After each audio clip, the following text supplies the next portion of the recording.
Narito na ang malalaking sa CLTV News ngayon. Ilang katutubong AITA takot magpabakuna kontra COVID-19. Mga magsasaka nagkilos protesta dahil sa di maawat na konbersyon ng lupa. Alkalde ng Porac kinasuhan ng plunder at abuse of authority. At LTO at DOTR hindi kasama sa top 5 priority government agency na iniimbestagahan ng DOJ sa isyu ng korupsyon. Maya Pabengi, Pampanga, magandang gabi, Central Luzon. Ako si Justin Dizon at itong mga malalaking balitang nakalap ng CLTV News ngayong araw. Ngayong abot kamay na ang bakuna kontra COVID-19, may mga Pilipino pa rin hong nag-aatubiling magpabakuna. Kabilang na riyan ang mga katutubong AITA mula sa bayan ng Porac sa Pampanga. Ang mga katutubo ay kabilang ho doon sa tinatawag nating priority recipient batay sa master listing ng local IATF. Narito pong detalye ng balitang yan. Ngayong panahon ng pandemya, mas humihirap din umano ang buhay para sa mga katutubong AITA mula sa Porac, Pampanga. Dahil sa pinatupad na mga restriksyon, hindi na nila maibaba ang kanilang mga produkto. Upang magbalik normal ang buhay, bakuna kontra COVID ang isinusulong ng mga health expert. At isa sa mga prioridad ng pamahalaan upang mabigyan ng bakuna ay ang mga katutubong AITA. Pero ang ilan sa ating mga kapatid na katutubo, takot na mabakunahan. Ang senior citizen na si Aling Nenita nangangamba sa posibleng side effect ng vaccine. Aray, baka mahihina ko doon. Si Joanne naman iinom na lamang ng tubig na may pulang ugat. Sinabi raw ng kanilang mga elder o nakatatanda sa tribo na ito na lamang ang kanilang gawing pangontra sa iba't ibang sakit. Hindi pa ako simula nung bata ako, hindi pa ako na-injection po. May gamot kami nang binigay nung lolo ko nung buhay pa siya na ugat ng kahoy. Yun ang ginagamit namin. Ano pong ugat ng kahoy yun? Yung matindi na panlaban sa kahit anong sakit, sa tikdas, sa kahit ano. Anong pangalan ko? Yun, yung sinasabi nila po ng lolo ko, Oplas daw. Oplas? Kasama sa COVID-19 vaccine priority list ng Porac IATF ang higit 200 AITA. Naglaan na rin ng 5 million peso fund ang lokal na pamahalaan upang ipambili ng COVID-19 vaccines para sa higit 120,000 na mga residente. 70% ng kakailanganing bakuna ay ilalapit nila sa national government. Samantala, nanawagan naman ng World Health Organization sa mga pharmaceutical company na bigyang pansin ang pagsulpot ng bagong variant ng COVID-19. Ito ay matapos lumabas sa ilang pag-aaral na ang mga bakuna mula sa Oxford AstraZeneca ay minimal lamang ang nagagawang pangontra laban sa bagong variant ng coronavirus. It also seems increasingly clear that manufacturers will have to adjust to the evolution of the virus, taking into account the latest variants for future shots, including boosters. Ayon sa WHO, normal umano na magkaroon ng mutation sa mga virus kung kaya't mas mabuting agad itong maagapan sa pamamagitan ng epektibong bakuna. Dito sa Pilipinas, unang babakunahan ng mga medical frontliners sa National Capital Region. Rainiel Pawid, CLTV News. Sa iba pang mga balita, bukod sa pagpapahaba ng oras o pagdaragdag ng araw ng pagboto para sa 2022 national and local elections, plano ngayon ng Commission on Election na isama sa maagang pagboto kasabay ng mga absentee voters ang mga senior citizens, PWDs at persons with comorbidities ngayong panahon ng pandemya. Narito po ang detalye ng balitang yan. Tinatayang nasa 8 milyon na kinabibilangan ng senior citizen at PWDs ang pinipiling hindi bumoto dahil sa lagay ng siksikan at aberya sa mga presinto nitong 2019 midterm election ayon sa Philippine Statistics Authority. Kaya bahagi ng reforma na itinutulak ngayon ng Senado ang pagpasa sa tinatawag na Early Voting Law o ang Senate Bill number 1104. Sa pagdinig ng Senate Committee on Electoral Reforms and People's Participation, iminungkahi ng Commission on Election o COMELEC na dagdagan ng araw at habaan ng oras ng pagboto ng mga Pilipino sa 2022 national election upang maiwasang makompromiso ang health security protocol ngayong panahon ng pandemya. Medyo worry kami sa 2 to 3 days of election. The COMELEC is actually tending towards longer election hours. Nakikita po natin sa ibang bansa, especially yung mga malalaking elections, they do have elections that last for up to 12 hours. And so yung tendency po ng COMELEC right now, the predisposition of COMELEC right now is to go towards longer election hours and perhaps smaller precinct sizes. Maisa sa alang-alang umano ang espasyo sa mga silid-aralan na malimit na nagsisiksikan ng mga botante. Kaya ang suwestyon ng COMELEC mabalangkas agad ng Senado ang reforma na limitadong bilang ng mga botante sa kada presinto. But that will also, again, have an impact on the physical preparations naman. Because kakailanganin natin ng mas malaking mga espasyo at mas malalaking lugar. Kaya nga, kasi dadami yan.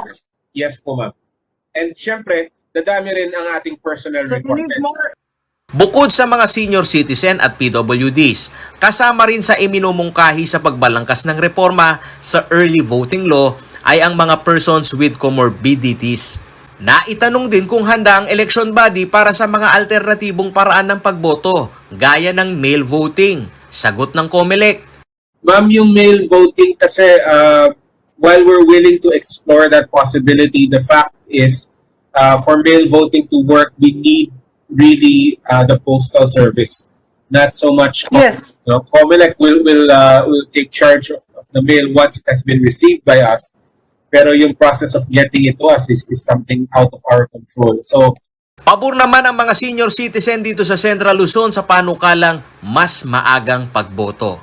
Nay, dapat bigyan kayo ng special day para sa election. Oo, siyempre. Bakit po, Nay? Gusto ko maunay ako sa hindi mahirapan, hindi masikip. Dahil pandemic ngayon.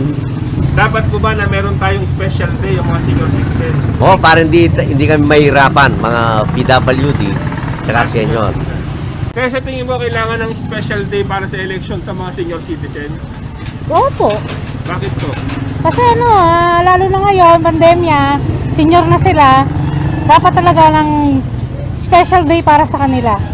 Ang expansion ng mga eligible group bukod sa media, government personnel, police at militar sa early voting day, isa sa ikinukonsidera para maiwasan ng pagdagsa sa mga presinto sa halalan.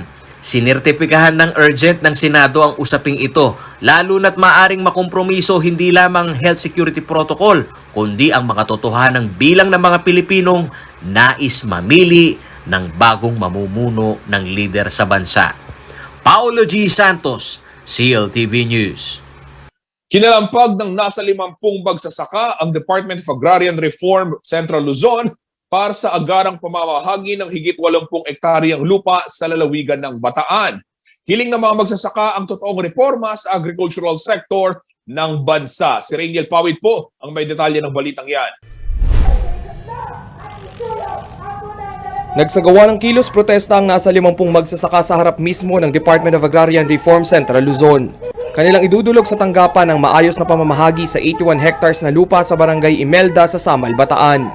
Una na raw naglabas ng desisyon ng DAR na ang lupa ay para sa mga magbubukid, subalit ginawa itong piggery. Tinututulan namin ng land conversion dahil nga ito ang higit pang magpapalala sa kagutuman ng mamamayang Pilipino. Dahil abang papaliit na ng papaliit ang ating lupaing agrikultural para sa dating rice production natin at gagamitin sa ibang gamit, liliit ng liliit ang ating agricultural land.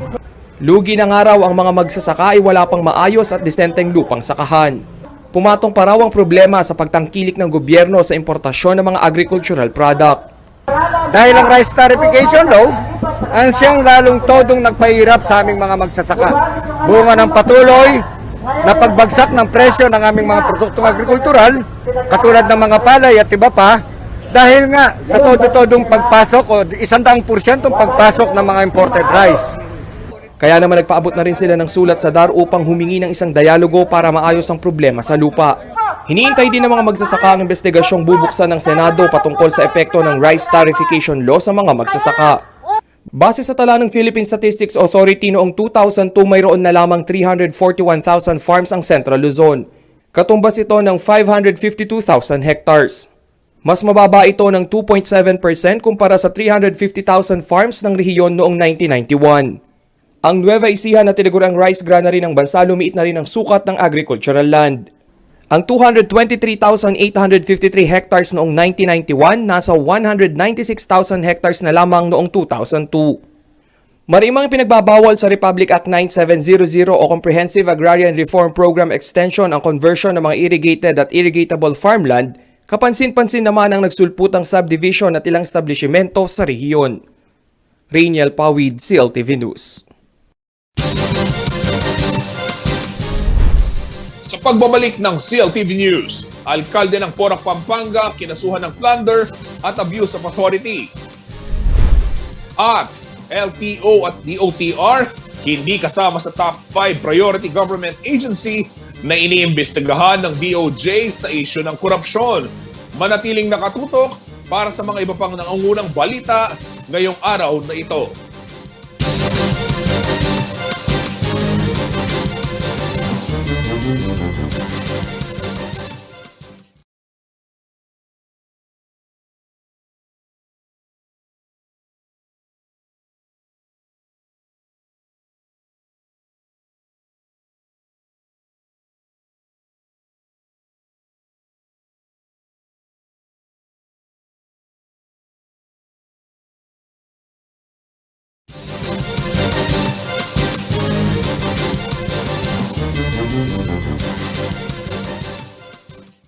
At nagbabalik po ang CLTV News.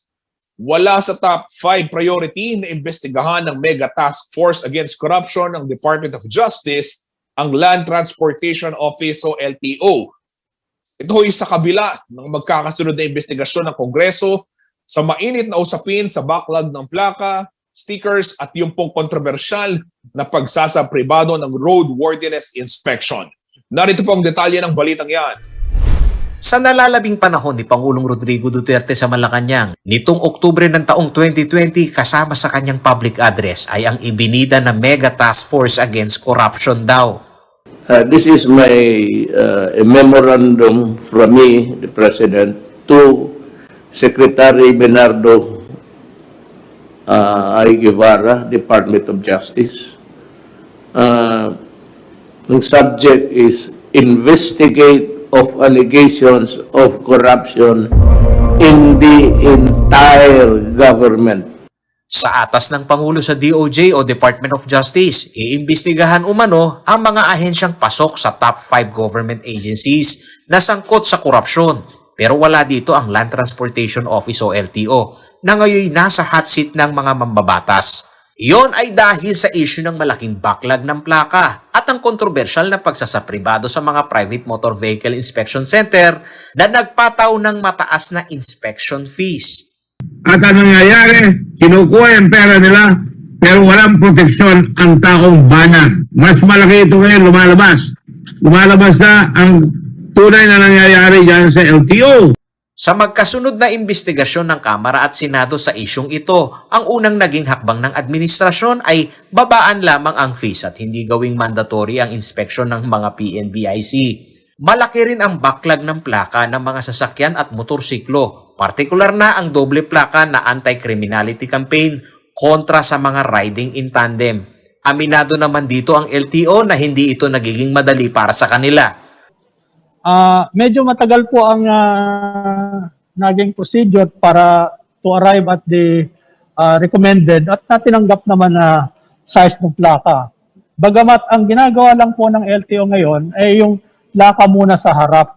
At meron kasing nakafile na kaso laban do sa dalawang plaka na nagre-require na may isang plaka rin sa harap. Ang Pilipinas ay nasa pang-anim na most corrupt country sa Pacific Asia. Ito ang pagbubunyag ng Office of the Ombudsman sa nakalipas na Anti-Crime Summit. The Philippines is still the 6th most corrupt among the selected Asia-Pacific economies. We need to keep reminding ourselves, as it was repeatedly shown in all relevant studies, how destructive corruption is, especially for a developing country like ours. Sa pagtataya ng Office of the Ombudsman kada taon o sa annual budget ay nasa 700 bilyong piso ang halaga raw ng korupsyon sa bansa. Katumbas na sana ito ng pabahay ng 1.4 na milyong pamilya, medical assistance para sa 7 milyong Pilipino at sapat na buffer stock para sa bigas na siya namang magsisilbing dagdag na pondo sa gobyerno para magarantiya na walang magugutom na Pilipino. With that amount, we are almost sure no Filipino will get hungry. Taon-taon ay bilyong piso ang halagang inilalaan ng gobyerno para sa mga proyekto at programa ng LTO. Isang hamon ngayon sa gobyerno kung papaano lilinisin ang naturang ahensya. Paulo G. Santos, CLTV News. Isinumbong sa CLTV News team ni Quick General Manager Romeo Jun Hilomen ang di umano'y irregularidad sa mahabang pila sa mga emission testing centers sa Angeles City. Kasunod ito ng pagpapairal ng no mandatory roadworthiness inspection. Buwelta niya sa mga emission testing center. Sila ang lumalabag sa health and security protocol ngayong pandemya. Narito po ang detalye ng balitang yan. Makikita dito sa larawan na ipinadala ni Romeo Jun Hilomen, ang General Manager ng Quick Private Motor Vehicle Inspection Center sa Angeles City, ang dagsan at pila ng mga sasakyan sa mga emission testing center.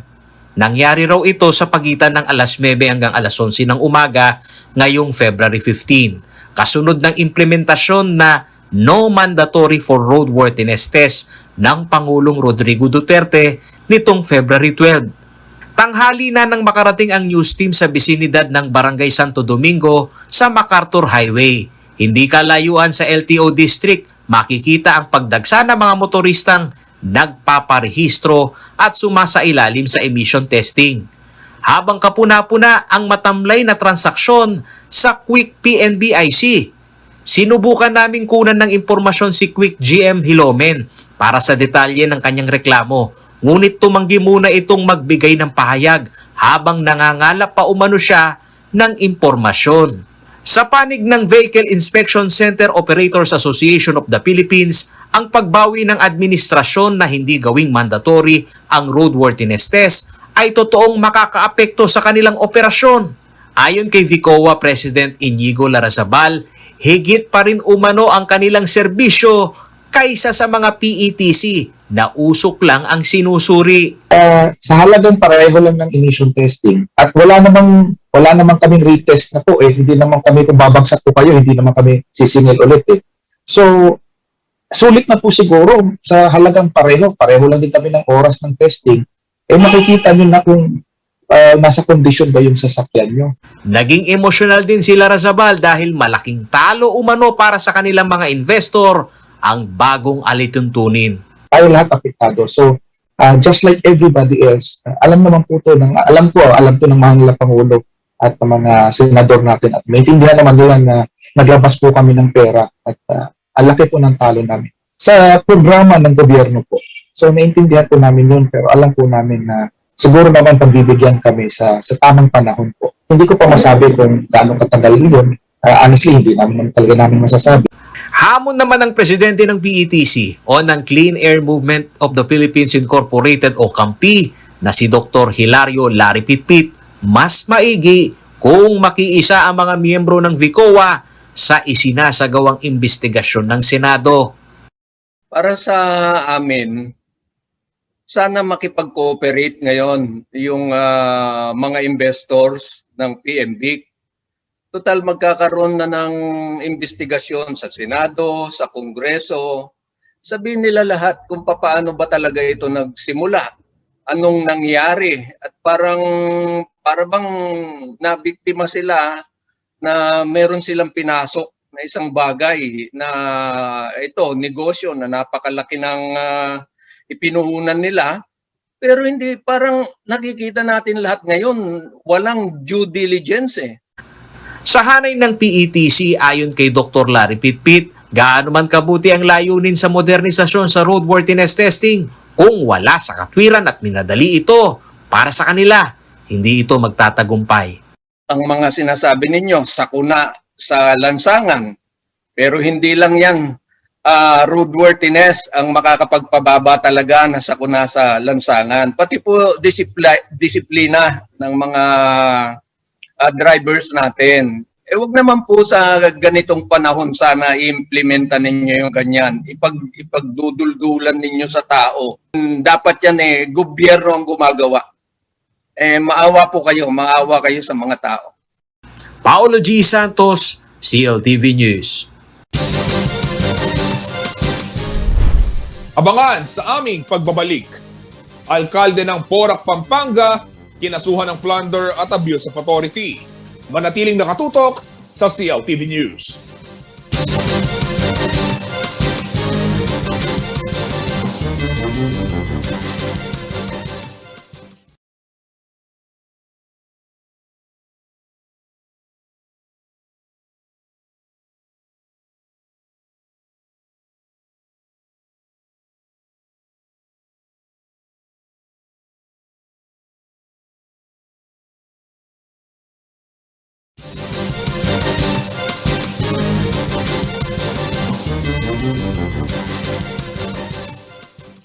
Sinampahan ng kasong pandarambong at abuse of authority si Porac Mayor Jing Capil at ilang matataas na opisyal ng Porac LGU. Kabilang sa mga alegasyon ang hindi umanong maipaliwanag na gastusin ng munisipyo noong 2019 hanggang 2020 na umabot sa lampas 138 million pesos. Si Reniel Pawid po ang may report. Nahaharap ngayon sa kasong administratibo si Porac Mayor Jing Capil. Inihain ni Barangay Balubad Councilor Louie De Mesa sa Office of the Ombudsman ang kasong plunder at abuse of authority noong February 11. Bukod sa alkalde, kasama sa inireklamo sina Executive Assistant Bienveni Bugyao, Municipal Planning Coordinator JP Martinez at Engineer Arlon Canles ng Municipal Engineers Office. Nagugat ang reklamo sa hindi raw maipaliwanag na supplemental budget expenditure noong 2019 at 2020 na umabot sa higit 138 million pesos. Kasama sa mga aligasyong idinulog sa Ombudsman ay ang 2020 representation allowance ni Mayor na nagkakahalaga ng 6 million pesos. Umano'y mga overpriced equipment na binili ng munisipalidad at ang pagpapatayo ng public park sa isang private property. Yung mga detailed expenditures na hinahanap po namin, mga kasagutan, doon sa mga nagastos doon sa budget. Ayon kay De Mesa, hindi ito pamumulitika at isa itong hakbang para sa transparency ng mga proyekto ng munisipalidad. I submitted a letter po to the Office of the Mayor requesting yung mga detailed expenditures kung makakapagbigay po siya para po makatulong din kay Mayor kung yung mga binabatikos po sa kanya magbigay ng linaw at kung para po maputol na po yung mga aligasyon at magkasundo-sundo po yung mga tao. Hiniling ni De Mesa sa Ombudsman na suspindihin ang alkalde para makapaglabas ng mga dokumento na susuporta sa aligasyon ng crime of plunder o pandarambong. Kabilang din sa request ni De Mesa ang pagsasagawa ng lifestyle check laban sa mayor at i-freeze umano ang kanyang mga personal asset. Agad namang dumipensa si Capil sa mga aligasyon at sinabing wala itong basihan at kanila itong sasagutin sa legal na pamamaraan. Giit pa ni Capil agad nilang ilalabas ang mga ebidensya na magpapatunay na lehitimo ang lahat ng transaksyon ng munisipyo. Sa isang phone call sa CLTV 36 News, sinabi ng alkalde na iisa-isahin niya ang bawat paratang subalit uunahin niya muna raw asikasuhin ang proyekto para sa mga katutubong AITA at COVID-19 vaccination plan kasama ang Provincial IATF. Reniel Pawid, CLTV News. At sa iba pang mga balita, good news naman ho tayo. Hindi ho natinag ng krisis na dala ng COVID-19 ang ilan sa ating mga kabalin. Sa gitna ho kasi ng krisis na ating pinagdaraanan, matapang silang sumugal para magtayo ng negosyo. Silipin ho natin ang kanilang nakaka-inspire na kwento sa ulat ni Micah Amparo. Sa kabila ng patuloy na pananalasa ng COVID-19 sa ekonomiya ng buong mundo, ilang mga kapampangan ang naglakas loob na magbukas ng negosyo sa gitna ng krisis. Kagaya na lamang ng mag-partner na sina Rabi Lumboy at Christine Ruiz, dating overseas Filipino workers ang dalawa. Nagtrabaho sila sa hospitality industry sa Middle East bago lumipat sa Singapore. Sa ibayong dagat, isang bartender si Lumboy habang barista naman si Ruiz. Nitong nakaraang taon, napilitang umuwi ang dalawa dahil sa economic crisis bunga ng pandemya. Apektado kasi ang trabaho nila kaya hindi na raw na-renew ang kanilang visa. Gamit ang kanilang ipon, work experience at ang kanilang pickup truck, naisip ng dalawa na magtatag ng isang cafe and bar on wheels, ang Lost Ranger Cafe. Nag-start kami sa Middle East, sa hotel kaming dalawa, bartender, supervisor, ganyan. Tapos nag-move kami ng Singapore yon. Doon kami, masasabi kong hindi siya madali. I think lahat naman siguro ng OFW mag-agree na hindi talaga lahat ng nag-iibang bansa is madali. So, experience lang talaga yung kaya mag-gain, tas tiisin mo, tas pagdating namin dito yon, parang na-experience na. Kwento nila noon pa man pangarap na raw nilang magkaroon ng sariling coffee shop. Kaya naman habang wala raw silang pinagkakaabalahan noong nagbalik Pinas sila, tinatag na nila ang kanilang mobile cafe. Para na rin daw hindi laging palabas ang kanilang ipon. So, naisip namin yung business na to. One time, pumunta kami dito, nag-jogging, saka nag-bike. Tapos, syempre, pagkatapos mong mag-exercise, pagod ka, gusto mong iminom ng malamig na inumin or kahit anong drinks. Since ganito yung lugar na to, walang establishment, nahirapan kami maghanap ng drinks. So, dun pumasok yung idea namin na magtayo ng coffee shop. Tsaka kasi parang ever since pangarap namin talaga magtayo ng coffee shop. So nakita namin tong place na to na parang potential. So unang plan namin magtayo. Pero since ang daming kailangan i-consider kasi actually tong tong place na to, yung isa sa disadvantage niya, bahain. Kaya pag nagtayo ka dito, hindi siya maganda rin or wise for business. Kaya yon parang siya ang nakaisip na parang sinabi niya na, di gusto mo sa Ranger na lang natin.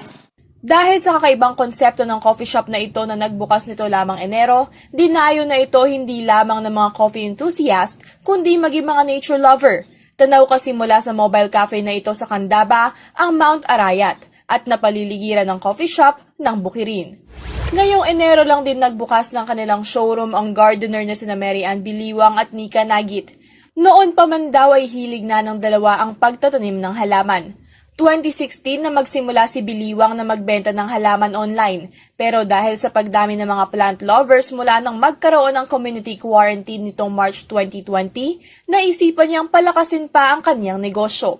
People were trying to be productive in spite of COVID-19. Kasi gardening would always lead you to production Isa sa mga benepisyo ng pag-aalaga ng mga halaman ayon kay Biliwang ay nagiging productive ang mga tao. Pero liban dito, therapeutic din daw ang gardening. At para naman sa mga business-minded, investment na rin daw ang hobby na ito.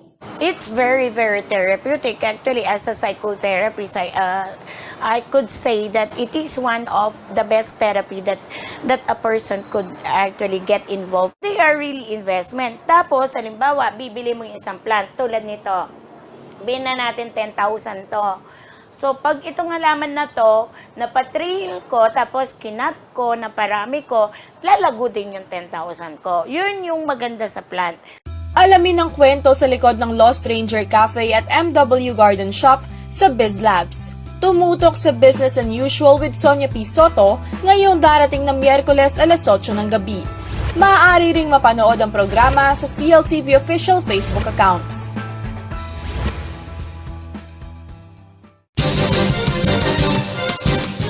At yan ang mga balitang nakalap ng CLTV News ngayong araw. Para sa ragdagang update, maaari niyo pong i-like and i-follow ang aming mga social media pages sa Facebook po at CLTV36 Official and at CLTV36 News. At sa Twitter naman po at CLTV36 at CLTV36 din po sa Instagram. At mga kabalid, pwede niyo hong balikan ang inyong mga paboritong programa dito sa CLTV36 sa aming YouTube channel at CLTV36 Official.